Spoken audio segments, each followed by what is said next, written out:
পরীক্ষা হলের শৃঙ্খলা তোমরা রক্ষা করবে, পড়াশোনা ভালো করে করবে, ভালো করে পরীক্ষাটা দিবে। প্রত্যেকটা পরীক্ষা দেওয়ার পরে রিভাইজ করার জন্য 5 মিনিট সময় রাখবে। তুমি যা লিখেছো লাস্ট 5 মিনিট খাতাটা একটু রিভাইজ করে নেবে, কারণ খাতাটা রিভাইজ করে নিলে ওইখানেই 5 নম্বর বেড়ে যায়। হয়তো তাড়াহুড়োয় কোনো বাক্য লিখতে গিয়ে কোথাও হয়তো ছেদ পড়েনি, কোথাও হয়তো রয়ের শূন্য পড়েনি, যারা থেকে যাবে।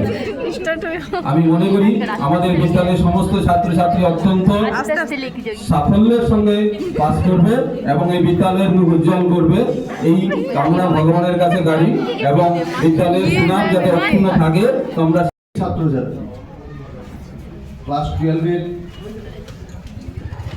সেই আমাদের কাছে এখনো ছোট থাকা ছেলেমেয়েরা, তোমাদের আজকে হয়তো তোমাদের স্কুল জীবনের আজ শেষ দিন। সেই শেষ দিনে আমরা যে আশীর্বাদমূলক একটা অনুষ্ঠান করি, সেটাকে কেউ কেউ ফেয়ারওয়েল হিসেবে দেখো, আবার কেউ কেউ বাংলায় যদি বলা যায় সামান্য মুনাফার জন্য একটা বড় ক্ষতি হয়ে গেল।